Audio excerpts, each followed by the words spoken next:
So if you are a freelancer taking this course, you are probably highly interested in how you can use LinkedIn to get more clients and maybe even maintain that relationship with your clients. Because sometimes you're going to have clients that need just a bit of help with maybe a specific type of service. And then you might lose touch with them for quite a while. So maybe you're not working with them for a couple of months, but you can use that time to really showcase your expertise on LinkedIn and get in front of them once again. So maybe they reach out to you for other services they need. So there's a couple of requirements before you actually get started with finding clients. In time, ultimately, LinkedIn is going to be the channel that you use to, let's say, keep in touch with people that find you through referrals. So once you get a referral from a past client, this new prospect will reach out to you, maybe through LinkedIn, maybe through email. So it's always nice to really maintain an active profile on LinkedIn. And let me tell you, I've had several situations where I would post, for example, a video of me speaking at a webinar, and then I would get clients because they loved my approach to a topic. So they thought I was the perfect fit for the services they needed. So the number one requirement before you start looking for clients is obviously having a regular presence on LinkedIn. And another important part is having a niche. So if you're just going to talk about general topics, so for example, about marketing in general, it's very difficult to truly speak to one person in your target market. So instead, you want to pick your niches. So remember how I told you to add your industries and your expertise in your headline on your profile? I was talking to this other marketer at some point that wanted to start his own LinkedIn strategy. And after a couple of posts, he realized that his posts were pretty much too general and then nobody was interacting with them. So his approach was to switch it all up and start talking to a specific audience. So, for example, if you do marketing in the travel space, talk about topics that are very specific to that industry.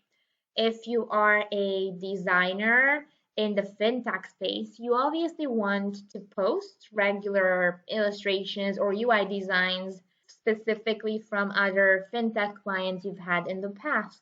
And this list just goes on. So again, adapt the content that you have to your niche and specifically to the requirements of your target market. Then the second point, and we've already talked about how to build this, is having a decent network.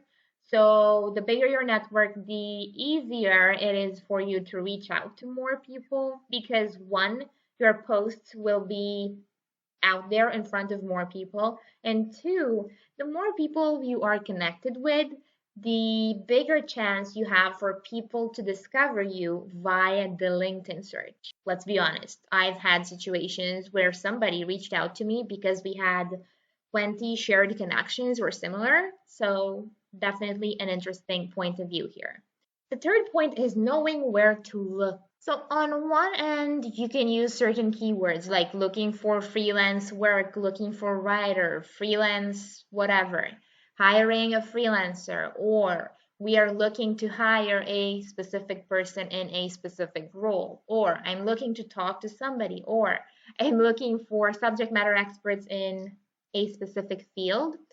You want to kind of juggle with these keywords as you look through posts so you can find a lot of opportunities where people are, you know, they need help with specific services, so they go out there to be fully, open about this and get as many submissions as possible. So this is one straightforward way of finding some freelance opportunities.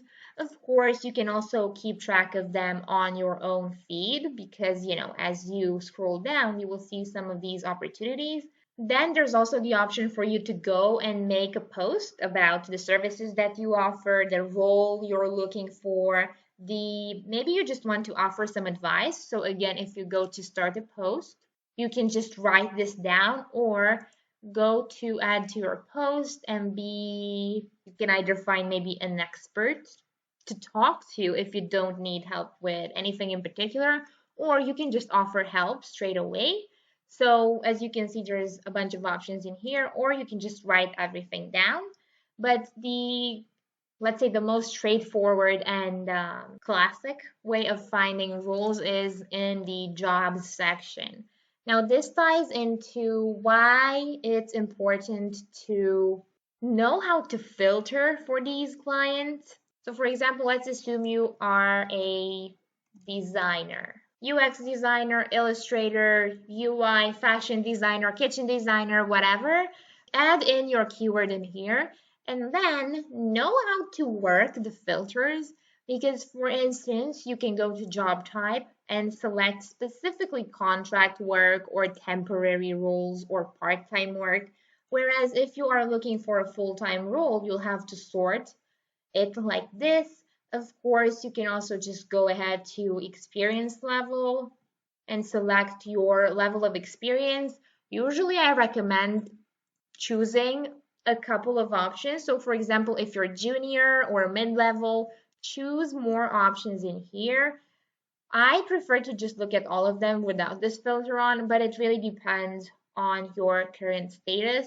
And there's some other options in here, including if you go to all filters, there's also the industry part. So if you're looking for a designer job in the financial services space, again, this is an option.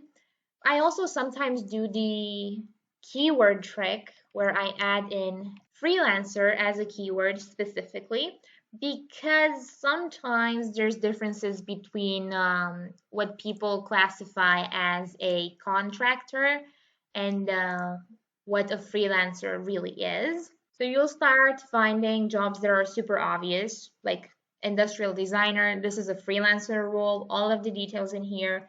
You really need to know how to look at whether this is the right company for you.